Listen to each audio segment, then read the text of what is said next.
दर्दनाक है, कितना दर्दनाक, कितना खतरनाक खौफ भरा कुंभी नरक है। मलमूत्र विष्ठा से परिपूर्ण है और उसमें आत्माओं को डुबो दिया जाता है। आत्मा को डुबो दिया जाता और आत्मा श्वास लेना चाहती है। अगर किसी को गर्दना पकड़ के नदी नाले या नहर में डुबो दिया जाए तो कई मिनट तक क्षमता है, अधिक से अधिक 1 मिनट की क्षमता। 1 मिनट के बाद आप तड़पड़ा जाओगे और कहोगे जल्द से जल्द मैं ऊपर आ जाऊं। चाहना करोगे श्वास लेने की। इसी प्रकार आत्मा को जब चाहना होती है श्वास लेने की तो यमराज जूतियों को बेछावर करते, और जूतियों में इतनी तेज धार है,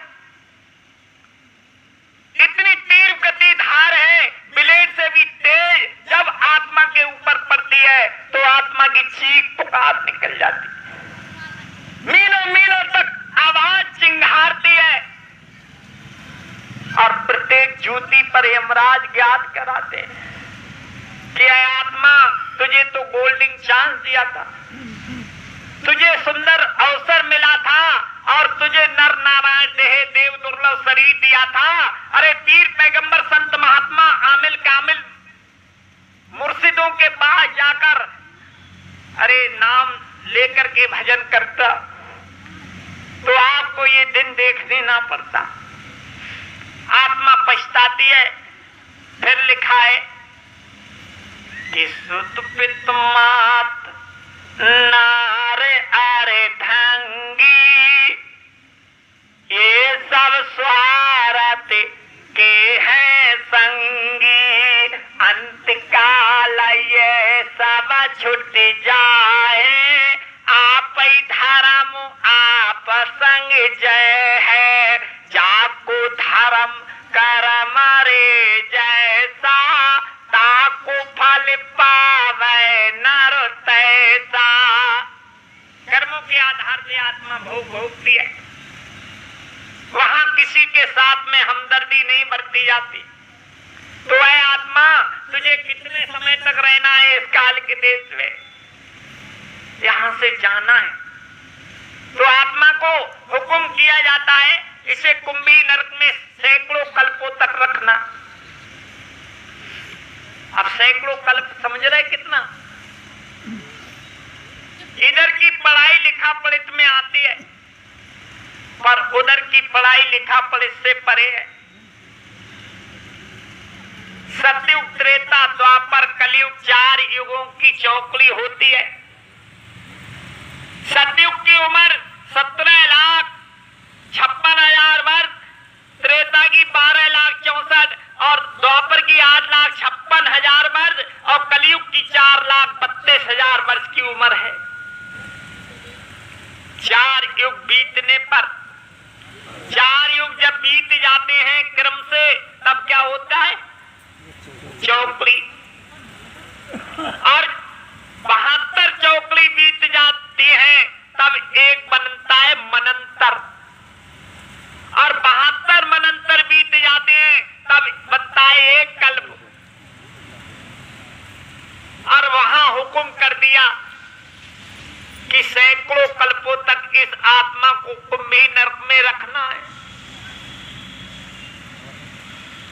तो क्या कहते हैं हमारे इस्लाम धर्म के मुसलमानों भाइयों का कहना है कि हम कर्म करने में क्यों हिचकिचाएं, खून खराबा में क्यों हिचकिचाएं, हमारी रूह खुदा के यहाँ से वापस ही नहीं आती। अरे क्या वापस आएगी जब वहां घेर ली गई, दोजख में डाल दी। अब 1 हो, 2 हो, 3 हो, 56 नरक से जो वाई ने व्याख्या करी है, 56 नरकों की व्याख्या से जो वाई ने करी। अब जब वहां आत्मा ने ऐसा कारनामा किया, ऐसा दुष्कर्म किया, ऐसा अमानवीय कर्म कर डाला कि वो आने और जाने वाला रास्ता ही बंद कर दिया। पुण्य पाप दोनों मिक्स करते रहते तो आना जाना बना रहता। तो कभी यानी हमारा तुक्का में तीर भी लग जाता अब तुमने तो ऐसा काम किया, इकसल्ला काम कर डाला कि बस आना जाना ही बंद कर दिया, वहीं पर आत्मा को घेर दिया जाए। तो ऐ प्यारे भाई बहनों, बड़ी दुखद कहानी है आत्मा की, जिसकी व्याख्या करी जाए तो रुंगटा खड़ा हो जाए। व्याख्या के साथ थोड़ा सा अनुभव करा दिया जाए तो आप उठकर खड़े हो जाओ। ऐसी दर्द भरी कहानी है। पूरा 6 साल खाने का स्वाद चला गया था। जब साधना करती है आत्मा, अगर यमराज इधर से और इधर को निकलता है ना, तो उसके शरीर में इतनी दुर्गंध होती है कि जिस दुर्गंध को यानी अगर नाक का सूंघ ले तो खाने का स्वाद चला जाता है। उसकी शकल देख ले, खौफ भरी शकल है, तो खून का पानी और शरीर का हर पुर्जा निष्क्रिय हो जाता है, इतनी बड़ी खौफ भरी शकल है। तो ऐ प्यारे भाई बहनों, तो महात्मा का अपना जो नरक नहीं जाता, तो नानक साहब अपने जीव को लेने गए। अपने जीव से कहा, भाई तुम इधर कैसे आए? तो कहा, प्रभु मेरे अंदर एक आकांक्षा हुई कि नरक कैसा होता है, नरक में किस तरह यातना दी जाती हो। तो काल प्रभु निरंजन ने उस जीव को घेर लिया। काल का ये नियम है कि मेरे देश से कोई भी जीव निराश होकर ना जाएगा, इच्छा लेकर नहीं जाएगा। तो काल प्रभु निरंजन ने उस बाला को कष्टती में ले लिया और नरक में डाला। तो नानक साहब उस शिष्य को लेने के लिए, प्रिय शिष्य था, उसके लेने के लिए गए नानक साहब नरक। अब उल्टा मत समझना कि नानक साहब नरक गए, पर लेने के लिए गए थे नरक। और जाकर कहा, बच्चा तू इधर कैसे आया? तो उसने बताया, कहा चल मैं तुझे लेने आया। तो कहा, प्रभु मैं एक ही शर्त पे जाऊंगा। कौन सी शर्त है? कहा, मेरी ये शर्त है कि मेरे साथियों को ले चलो, मुझको इनसे मेल जोल हो गया, इनसे लगाव प्रेम हो गया है और अटूट प्रेम हो गया। अब मैं इनको बिना ले जाए, बिना इनके रह नहीं सकता। तो नानक साहब ने कहा, भाई ऐसा तो नामुमकिन है, नाम मैंने तुझे दिया और ले जाऊं इनको? अरे मैंने तुझे नाम दिया, और जिसको नाम मिलता है तो सबसे बड़ी संसार की संपत्ति मिल जाती है कि नाम लिया तो सब लिया, सकल वेद का भेद, और बिना नाम नर के पड़ता चालोगे। संसार की कोई भी पूजा और कोई भी क्रिया कर लेना, और जिस आत्मा को नाम नहीं बख्शीश होता, तब तक वो आत्मा का कल्याण होना असंभव है। जब नाम की बात आई तो कहने लगा, प्रभु मैं जाने वाला नहीं, आप चले जाओ। अब नानक साहब के आंखों में आंसू आ गए। कहने लगे, अरे बच्चा, हम आपको इस स्थिति में छोड़ के जाते हैं तो कोई गुरु नाम को नहीं महत्व देगा, कोई गर्व के साथ ये नहीं कहेगा कि हम गुरु भक्ति करेंगे। गुरु नाम से विश्वास उठ जाएगा, जगह जगह चर्चा करेंगे लोग, अरे क्या गुरु भक्ति महत्व रखता है? अरे गुरु के अपनाए हुए जीव भी नरक जाते, तो कौन गुरु नाम पर भक्ति अपनी जिंदगी दांव पे लगाएगा या अपना जीवन गुरु के चरणों में लगाएगा? तो कह रहे हैं कि नानक जाए अंगूठा बोरा, सब जीवों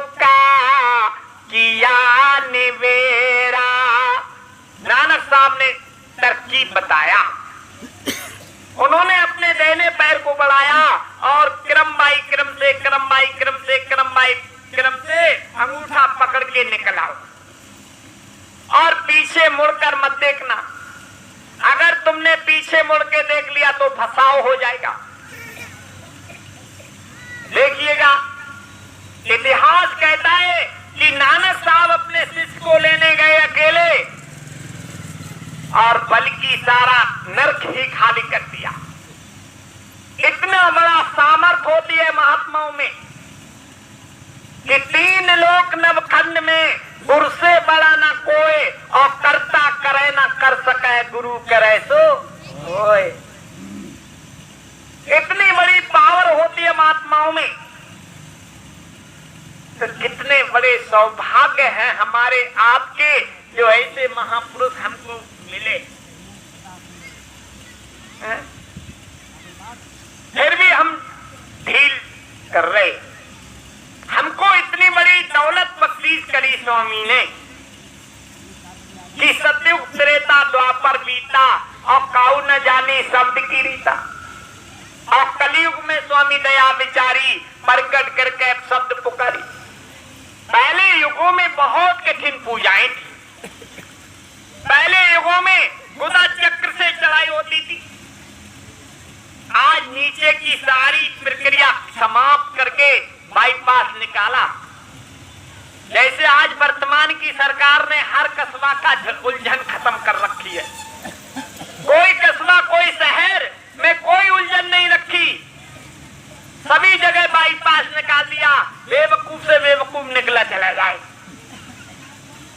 और पहले उलझन थी। इसी प्रकार महात्माओं ने नीचे की सारी उलझनें खत्म कर दी, सीधे बाईपास निकाल दिया कि देख सामने श्वेत बिंद पर सतगुरु दिया निशाना और यही रहा प्रभु मिलन की बिना पंख उड़ जाना। सच्ची रास्ता यहां से शुरू किया। अब हम तुम करने लगे पिछले वाली पूजा तो तुम उलझ जाओगे। बरसों लग जाएगा गणेश जी की पूजा करने में, मनाने में। बरसों लग जाएंगे ब्रह्मा जी को मनाने में। बरसों लग जाएंगे शिव को मनाने में। बरसों लग जाएंगे शक्ति को मनाने में। कहीं ना कहीं तुम्हारा फसाव हो जाएगा। ये सारा फसाव और सारा यानी उलझने समाप्त कर दो। तुम अभी आंखें मीचोगे तो आपको एक काला बिंदु दिखाई देगा और वही सबसे बड़ा ही केंद्र ही वही है। भक्ति का असली लक्ष्य भी वही है। जब हम आंखें बंद करते हैं तो आंखें बंद कर ली तो अंधे हो गए ना। बाहरी जो जलवा देख रही है आंखें, ये अंधा हो गया। अब कौन सी चीज से देखेंगे? जब अंधे हो गए तो काय से देखोगे? तो कहते हैं नुक्ता सफेदा शिवनेत ज्ञान चसु तीसरी आंख। जो माताएं बहनें बिंदी लगाती ये पहचान है तीसरी आंख की। तो कह रहे हैं उस चीज से देखो।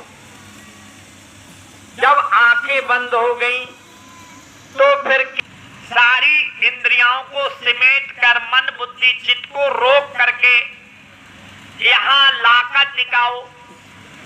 शुरू में तुमको बड़ी दिक्कत अड़चने मजबूरी आएगी। मन तुमको परेशान करेगा। मन तुमको बहुत ही ज्यादा तंग कर देगा। और जब यहाँ पर पूरा ख्याल सिमट कर आएगा तो फिर मन 10 घंटे एक जगह रुका रहेगा। ये कोई काल्पनिक बात नहीं, प्रैक्टिकल किया हुआ है। फिर मन तुम्हारा इतना साथ देगा कि 10 घंटे एक ही जगह पर मन रख सकते हो। शुरू में 10 सेकंड रुकना मुश्किल।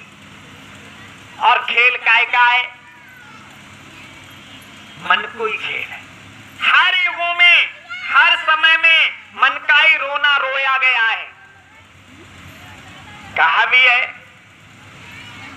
बालो बहे री है मन घट वे। कौन से घट में जामे? बड़ो बहरी है मन घट में, इसी का जीतना कठिना। पढ़ो तुम इसी के पाछे, और सवा ही जाता नेता जीना। अब कौन से जतन से काम करेगा? ये मन कैसे बस में होगा? कि गुरु का ध्यान करे प्यारे, बिना ऐसा के नहीं छुटना। नाम के रंग में रंग जा, मिलाए तो है धावन जी अपना।